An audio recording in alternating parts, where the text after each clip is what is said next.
I'm sure you have heard about left brain, right brain. And not only heard, I'm sure many of you are very well know what does it mean. So experts say that we have two parts of brains or two brains. One is called the left brain, which is more logical, sequential, which is rational, which is analytical, look everything from a logic point of view. And then we have a right brain, which is more emotional. It doesn't have a logic. It's more random and intuitive, more subjective. It doesn't have a reason, but it's very strong. Now, most of us, the people we represent from the corporate professionals, we think we are very logical.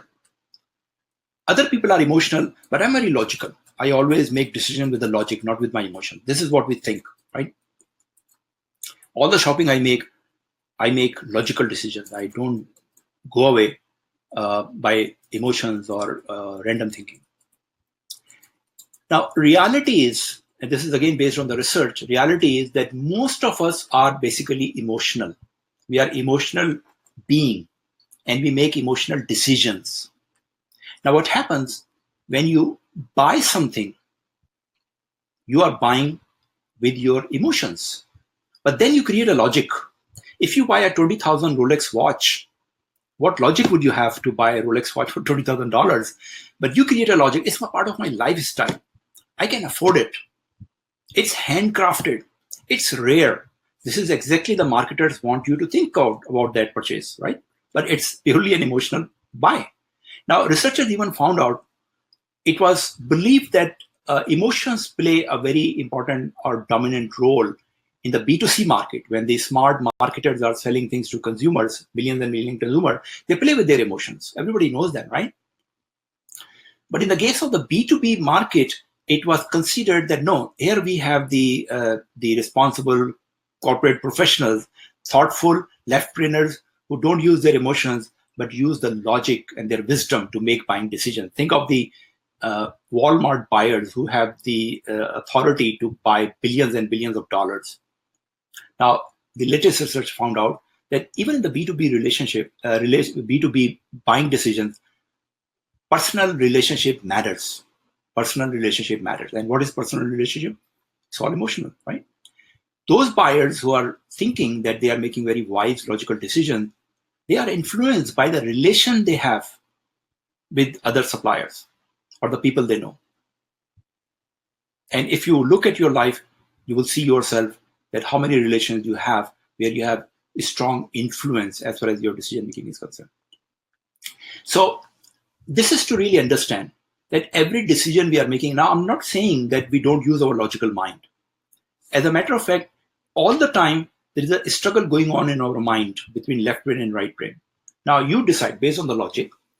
You read something and you talk to someone and you already know that fitness is very important for your health. And you decide that I would start going gym from tomorrow morning, right? That's your logical decision. Next morning comes and you are at your bed and you say, yeah, I know, but probably I'll go from tomorrow. Or you start to make other logics, other rational. Look, I'm already on dieting. Probably it's not that urgent to go to gym, right? Or maybe today is raining. I'll start to go from tomorrow or next day. This is your right brain giving all the reason excuses not to do it, right? That's exactly how life happens. All the things we regret at some point of time are because of our right or emotional brain. That logically we are smart. All of us are very smart logically. We understand things. We are not stupid. But it's our right brain we are not able to really control fully. And that right brain all the time interferes with our logic. And that is why we have the mistakes, we have the regrets, and we have the slips in our life. Now, look at this picture on your screen. And I hope you see a big elephant. And you see a tiny rider sitting on top of it.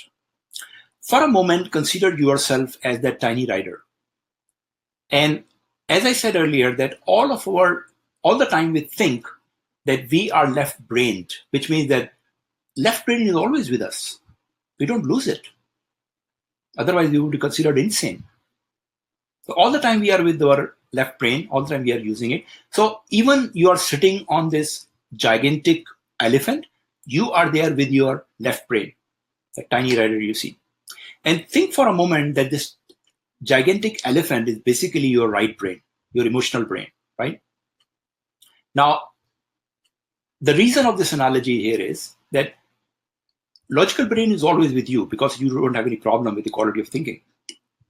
But it's your right brain or emotional brain, which is very strong and many times it dominates you. It goes against your logic and direction.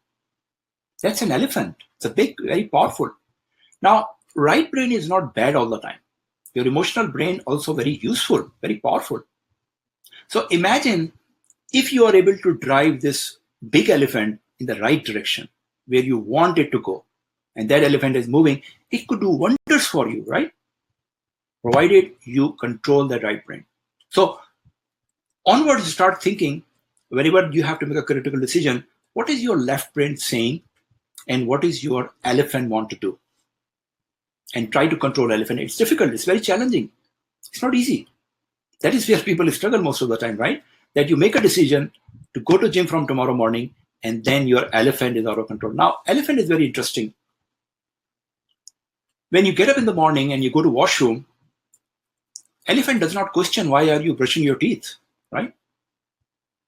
Elephant only questions things which you are not doing regularly. But your regular habits, the thing which you do regularly, elephant does not question. Every day you get up a certain point of time and you go to work, elephant does not question. But if one weekend you have to go to work voluntary basis, it would question a lot. Why are you going? And you will have a struggle, right? So we'll talk about habit development.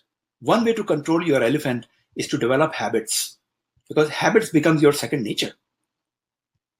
Once you have something deeply built into your habits, elephant does not notice. In fact, it could support you. I hope you recognize those faces. They are very familiar faces, right? And if I ask you who they are, you will say probably billionaires, right? They're all billionaires. Yeah, you're right. They are billionaires, but there is another quality of these billionaires. They are all college dropout billionaires. College dropout billionaires, unbelievable. Why? Is it the formula of success? Probably not. And many of them have already clarified in their different talks that don't get inspired dropping your college because that may not work with you. Now, in their cases, why did it work for them and why it cannot work with other people? Let me try to explain. These people have a very strong elephant, very big, very gigantic, very powerful, and very dominating elephant. So when they were in their college, and most of them were in the Harvard. So imagine getting into Harvard is a lifetime opportunity. They decided with their logical mind to drop out on their own from Harvard and do something else. Why? Because their emotional brain or their elephant was asking for something else. They have a passion. Passion is emotion, right? They have a passion, they have a strong emotion to do something in their life bigger, much bigger than getting a degree from the college. And the emotions were so strong, which means the elephant was so strong and wanted to move in certain directions that they made an illogical decision. They had a very strong logic, but they made illogical decision to drop out of Harvard and do something else. Guess what? Their elephant was moving in the right direction with a very powerful, strong way, and they let it go. And rest is history, what happened with them. So it was the power of, as I said, elephant cannot be wrong or bad all the time. If you are able to drive your elephant in the right direction, it will be very powerful. It could do wonders for you, like it has done for these people.